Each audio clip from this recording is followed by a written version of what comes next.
વાર્તાઓ સાંભળવી એ દરેક બાળકનો અધિકાર છે અને એમને વાર્તાઓ કહેવી એ દરેક વડીલની ફરજ.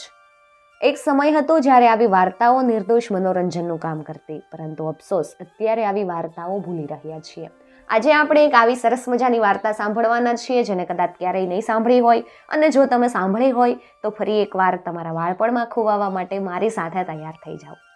વાર્તા છે એક રાજા અને એક રાણીની, પરંતુ આ રાણીની સાથે એક રહસ્ય જોડાયેલું છે. શું છે રહસ્ય અને શું છે આ વાર્તા? તો વાર્તાની શરૂઆત કરીએ. કાશ્મીરનો મહારાજ અરિમર્દન એક વખત રમણીય દાલ સરોવરને કાંઠે આવેલા વિશાળ જંગલમાં શિકાર કરવા નીકળ્યો હતો. ત્યાં એણે એક એકાંત જગ્યાએ ઝાડને છાંયડે એક સ્ત્રીને રડતી જોઈ.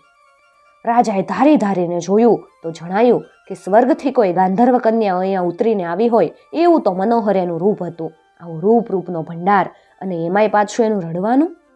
રાજાને નવાઈ લાગી. એ સ્ત્રીની નજીક ગયો, એને રડવાનું કારણ પૂછ્યું. સ્ત્રી કે, હું ચીન દેશના રાજાની કન્યા છું. એક વખત મારા દેશમાં રાજમહેલના બાગમાં હું રમતી હતી. ત્યાંથી અચાનક એક રાક્ષસ મને ઉપાડીને આકાશમાં ઉડ્યો. સદભાગ્યે એક બળવાન યક્ષની નજર મારા ઉપર પડી. એણે રાક્ષસને મારીને કાઢી મૂક્યો અને મને છોડાવી. પણ એ યક્ષની સાથે એની સ્ત્રી હતી. એ સ્ત્રીને મારી ઈર્ષ્યા આવી, મારી અદેખાઈ આવી. એ સમજી કે હું આ યક્ષને વશ કરી લઈશ, એટલે એણે યક્ષને સમજાવી મને આ જંગલમાં મૂકી દીધી. અને યક્ષ તો ઉડી ગયો, પણ હવે મારું શું થશે? એમ બોલી અને રાજકન્યા તો ડુસકા ખાઈ ખાઈને રોવા લાગી. રાજા કહે, તું ચિંતા ન કર, હાલ મારા મહેલમાં હાલ. તું તને મારી રાણી બનાવીને રાખીશ, અમન ચમનમાં રાખીશ. ચીન દેશને તો થોડાક વખતમાં ક્યાંય ભૂલી જઈશ. અરિમર્દન રાજા એ સ્ત્રીને પોતાને ત્યાં લઈ ગયો. ધામધૂમથી એની સાથે એણે લગ્ન કર્યા. એને પોતાની રાણી બનાવી અને એનું નામ રાખ્યું અલકનંદા.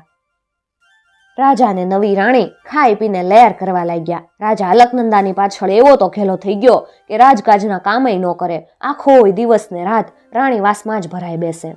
એમને એમ કેટલાક વર્ષો વીતી ગયા. રાજાનો ચહેરો સફેદ પૂણી જેવો થઈ ગયો. એના મોં ઉપર જુવાન અવસ્થામાં ગડપણના ચિહ્નો દેખાવા લાગ્યા. એના વાળમાં પણ થોડાક રૂપેરી તાતણા દેખાવા લાગ્યા. રાજાને પણ પોતાની શક્તિનું ભાન થયું, પણ આમ શાથી થયું એનાથી એ ક્યારેય કળી ન શકાયું. આ બધા ઉત્પાતનું કારણ શું એની કોઈને ખબર નહોતી. પ્રજાની ચિંતાનો કોઈ ભાર નહોતો. તો બીજી બાજુ નર્મદા નદીની પેલી પારના પ્રદેશમાં વિંધ્યાચળ પર્વતની એક વિશાળ ગુફામાં એક જટાવાળો જોગી રહેતો. એનો એવો નિયમ કે દર શિવરાત્રિના દિવસે હિમાલયના પહાડમાંથી ગંગા નદીનું મૂળ ગંગોત્રીના સ્થળેથી એક ઘડો પાણી મંગાવી અને મહાદેવજીને એનાથી સ્નાન કરાવવું.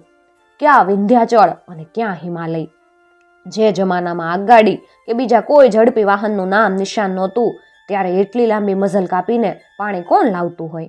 એ જોગીને એક ચેલો હતો. એનું નામ આનંદ ભારથી. આનંદ ભારથીને જોગીએ એક પુષ્પમણી શંખ આપેલો.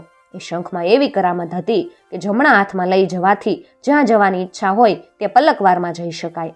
આનંદ ભારથી ઘડો લઈને નીકળતો અને એ રીતે શંખનો ઉપયોગ કરી અને ગંગોત્રીમાંથી ગંગાજળ લાવીને જોગીને આપતો. એક વર્ષે ગંગોત્રીમાંથી જળ ભરી અને આનંદ ભારથી નીકળ્યો. હાથમાં શંખ લઈ એણે વિંધ્યાચળ જવાની કલ્પના કરી છે. શંખના ચમત્કારને લીધે એ તો આકાશમાં ઉડી રહ્યો છે અને નીચે પૃથ્વીનો મનોહર દેખાવ એની આંખને ઠારે. હિમાલયના પહાડની પડોશમાં કાશ્મીરનો રમણીય પ્રદેશ, ત્યાંની સુંદર નદીઓ, જંગલો, ઝરણાના દેખાવ જોઈને એ તો ખુશ થઈ ગયો. કાશ્મીરના પાટનગર શ્રીનગરના રાજમહેલના અતિશય રમણીય બગીચામાં એક મોહક ઝાડપાન ફળ ફૂલથી લચી રહ્યા હતા. આરસના પથ્થરના નકશીદાર ફુવારામાંથી ચારેય બાજુ જળની શેરો ઉડતી હતી. આનંદ ભારથીને એ જગ્યા જોવાનું મન થયું. એ સીધો બગીચામાં ઉતર્યો. ત્યાંની શોભા જોતા જોતા એને ઊંઘ આવી.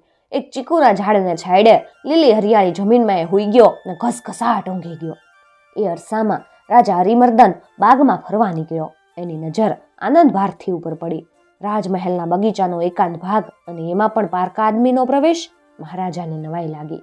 આનંદ ભારથીને જગાડ્યો અને ખુલાસો પૂછ્યો. આનંદ ભારથીએ રાજાની ક્ષમા માંગી ને બધી વાત કીધી. રાજા કે, એ પુષ્પમણી શંખ ક્યાં છે? મને બતાવો. આનંદ ભારથીએ રાજાને શંખ આપ્યો. રાજા કે, બાવાજી રામ રામ, હવે તો તમારા ગુરુદેવને અહીંયા બોલાવી લાવો તો જ શંખ આપું. જે ગુરુ પોતાના ચેલાને આવો ચમત્કારિક શંખ આપે છે એ ગુરુનામાં કેવી કેવી દેવી શક્તિઓ છે એની કલ્પનાય ન થઈ શકે.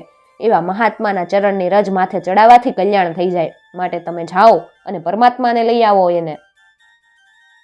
પેલો ચેલો બિચારો તો શું કરે, એ તો અથડાતો કૂટાદો ઘણે દાડે ગયો ગુરુની પાસે. ગુરુએ પૂછ્યું કે કેમ વાર લાગી. આનંદ ભારતીએ બધો ખુલાસો કર્યો. ગુરુને ગુસ્સો તો ઘણો આવ્યો, પણ પુષ્પમણી જેવો શંખ જતો કેમ કરાય. લાચાર બની એ પોતાના ચેલાની સાથે નીકળ્યા અને કાશ્મીર આવ્યા. મહારાજ હરિમર્દનને જ્યારે ગુરુજીને આવવાની ખબર પડી ત્યારે એણે વાજતે ગાજતે મોટું હામૈયું કાઢ્યું. ગુરુજીને રાજમહેલમાં સારો મુકામ આપી અને રાખ્યા.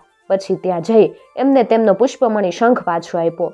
ગુરુનું મન રાજાની સેવા અને ભાવ એની પરોપચાકરીથી સંતોષ પામ્યું. તેઓ રાજાની ઈચ્છાને માન આપી અને થોડાક દિવસ રાજમહેલમાં રહ્યા. એક દિવસ હરિમર્દનની રાણી એમની નજરે પડી. ગુરુજી ચમક્યા. એમને હરિમર્દનને પોતાની પાસે એકાંતમાં બોલાવ્યો અને સ્ત્રી કોણ છે એના વિશે પૂછ્યું. રાજાએ અલકનંદાની બધી વાત કરી. જોગી મહારાજ કહે, અરે મૂર્ખ રાજા, તું જબરી ઉપાધિમાં છપડ્યો છે. તારી અલકનંદા કઈ ચીનની રાજકન્યા નથી. અરે ઈ તો કોઈ સામાન્ય સ્ત્રી પણ નથી. એ તો પાતાળલોકમાં વસનારી મહાભયાનક કાળી નાગણી છે. એની ઉંમર તું ધારે છે એમ 20 કે 22 વર્ષની નથી. એ નાગણની ઉંમર તો 200 વર્ષથી વધારે છે. એ નાગણો બહુ બળવાન અને માણસના પ્રાણ ચૂસી લે એવી હોય. હાલ તો એ તારું લોહી ચૂસી રહી છે અને છેવટે તારો પ્રાણ પણ ચૂહી લેશે. રાજાને બહુ ગુસ્સો આવ્યો. પોતાની માનીતી રાણીને માટે આવું સાંભળવું કોને ગમે? પણ ગુરુજી કઈ ગાયજા જાય એવા નહોતા. એમણે તો પોતાના ચેલાને કહી એક મોટો બિલોરી અરીસો મંગાવ્યો. રાજાને તે દેખાડ્યો. રાજા અરીસામાં પોતાનું મોં જોઈને જ કંપી ઉઠ્યો.